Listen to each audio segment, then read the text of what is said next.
आज हम Nokia company के बारे में बात करेंगे कि एक वक्त था कि नोकिया कंपनी कितना पॉपुलर थी। 1987 में इसने दूसरा मोबाइल निकाला और उसका जो वज़न था वो 5 kg तक था। उसी दौरान गूगल और आईफोन, एंड्रॉयड ये सामने आ गया।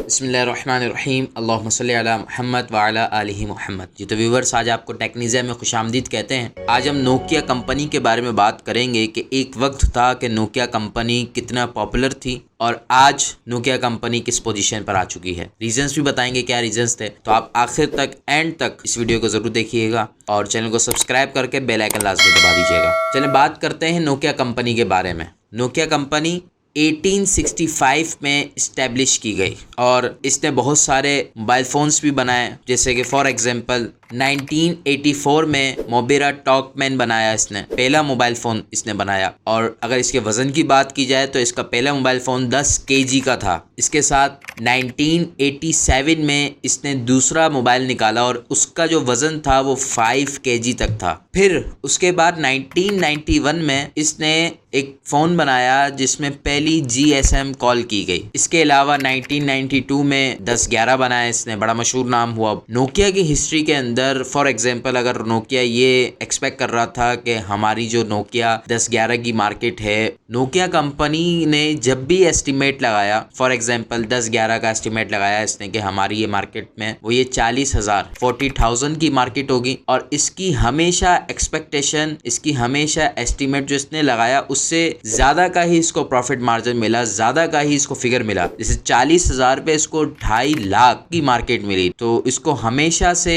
ये जो है वो दूसरे अपने कॉम्पिटिटर्स को बीट करते हुए आ रहा था। दीगर चीज़ों को है, दीगर कंपनीज को ये बहुत ही अच्छा मुकाबले में हरा रहा था और ये बहुत पॉपुलर हो रहा था। ये पहले यूएस की कंपनीज में हुआ, फिर आहिस्ता आहिस्ता ये एशिया में आ गया और एशिया में भी इसने अपना नाम बनाया। बट इसी दौरान जब ये इतने तरक्की कर रहा था, इतना नाम बना रहा था और इतना जो है वो मार्केट में छा रहा था, उसी दौरान गूगल और आईफोन, एंड्रॉयड ये सामने आ गया। यानी कि यूं समझिए कि एक चीज मार्केट में पहले से मौजूद है और इसने अपने आप को इतना फैला दिया नोकिया ने, यूएस से जो है वो होता हुआ एशिया पे भी आया और दुनिया भर में फैलने लगा। तो आहिस्ता आहिस्ता ये फैल रहा था और उसी दौरान यूएस में गूगल और आईफोन, इन कंपनीज ने जो है वो अपना सर उठाना शुरू किया, मार्केट्स में जगह बनाना शुरू की। अब इसको, इस चीज की नोकिया को खबर तो हुई, मगर नोकिया ने इसको सही अंदाज से एक्शन नहीं लिया इस पर। अब वक्त गुजरता रहा, नोकिया और पॉपुलर होता रहा, नोकिया और मार्केट में फैलता रहा। 11-12 आया, लोगों ने इसको खरीदा, बहुत ज्यादा नाम हुआ, इतना नाम हुआ कि जहां पर भी जाते वो नोकिया का नाम ले रहा होता। यानी नोकिया के नाम से मोबाइल जो है वो बिक रहा होता किसी भी दुकानदार की दुकान पे। उसको बताना नहीं पड़ता कि कौन सा मोबाइल ले, बल्कि कस्टमर आता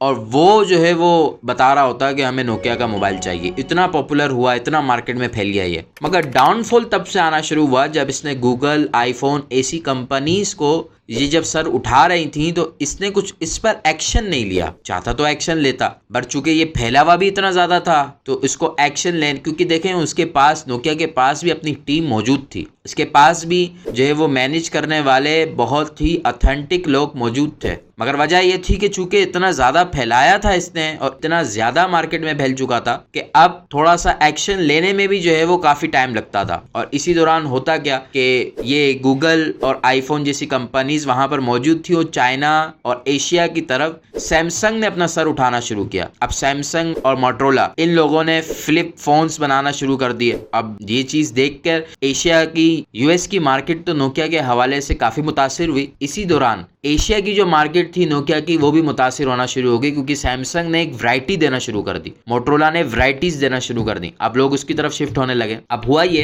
कि नोकिया का जो सिस्टम था, अब एंड्रॉयड ने अपना इकोसिस्टम बनाना शुरू करा। अब पहले तो यूं होता था कि एंड्रॉयड के अंदर एप्लीकेशंस होती थी, फिर बाद में एंड्रॉयड ने इजाजत दी कि जो एप्लीकेशन बनाना चाहे तो वो बना सकता है। अब इस इकोसिस्टम का हिस्सा बनते गए बड़ी बड़ी कंपनी, सैमसंग आ गया, मोटरोला आ गया, बहुत सारी कंपनीज इस एंड्रॉयड की इकोसिस्टम का हिस्सा बनती रही। अब इस चीज को नोकिया ने अब भी नजरअंदाज कर दिया कि वो इकोसिस्टम बनते जा रहा था, दीगर कंपनीज आ रही थी। एट अ टाइम एंड्रॉयड के पास तकरीबन 1.5 लाख एप्स मौजूद थी। इसी तरह आईफोन उनके पास जो एप्स मौजूद थी, iOS के पास जो एप्स मौजूद थी, तो वो तकरीबन 2 लाख से ज्यादा एप्स थी। नोकिया सैम्बियन से जो जुड़ा हुआ था तो उसके पास जो एप्स थी वो तकरीबन थी ही 20,000 के कॉम्पिटिटर्स थे, उनके पास 2 लाख 1.5 लाख तक की एप्स मौजूद थी और उसको यूजर्स वैरायटी के तौर पे यूज कर रहे थे। अब नोकिया ने इस बात को देखना शुरू किया कि अब एशिया में भी इसकी मार्केट डैमेज हो रही है और यूएसए और दीगर कंट्रीज की तरफ भी, वेस्टर्न कंट्रीज की तरफ भी इसकी मार्केट डैमेज हो रही है। अब इसने ये करना शुरू किया, इसने नोट किया कि इसने अपना सीईओ चेंज किया। अब जैसे ही सीईओ आया तो उसने जो है वो चीजें चेंज करना शुरू की कि हमें चीजें चेंज करनी पड़ेंगी। अब यूं समझिए कि नोकिया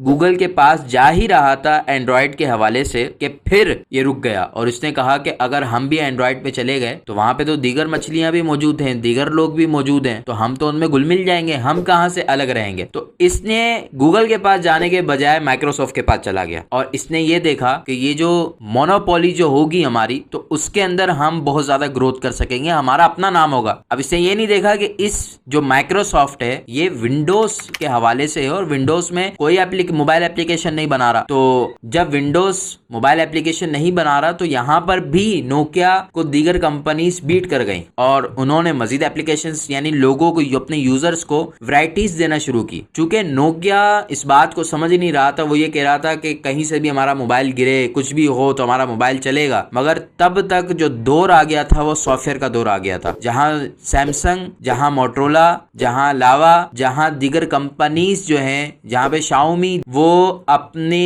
सॉफ्टवेयर पर तवज्जो दिए जा रही थी, वहां नोकिया हार्डवेयर को पकड़ा हुआ था और इस बात को अंदाजा नहीं कर पा रहा था कि जो यूजर्स जो हैं अब सॉफ्टवेयर की तरफ शिफ्ट हो रहे हैं, सॉफ्टवेयर की मार्केट बढ़ती जा रही है। अब हुआ ये कि आहिस्ता आहिस्ता आहिस्ता आहिस्ता करके, अब चूंकि माइक्रोसॉफ्ट की वजह से भी दीगर कंपनी इसको बीट करती गई, अब आहिस्ता आहिस्ता ये मार्केट से एकदम ही साफ हो गया, अब बिल्कुल ही कम हो गया। तो इस तरीके से नोकिया के हवाले से जो है वो इतनी बड़ी कंपनी, इतनी मैसिव मार्केट रखने वाला, वो एक वक्त बाद मार्केट से जो है वो बिल्कुल ही गुम होना शुरू हो गई। मैं उम्मीद करता हूं कि आपको नोकिया के हवाले से वीडियो पसंद आई हो। वीडियो को लाइक कीजिएगा, शेयर कीजिएगा, कमेंट कीजिएगा, चैनल को सब्सक्राइब करके बेल आइकन लाजमी दबाइएगा और इसके हवाले से मजीद वीडियोस देखना चाहें तो कमेंट्स में लाजमी बताएं, हम इसका पार्ट 2 भी बनाएंगे ताकि इसमें मजीद डिटेल से बात कर सकें। Thank you.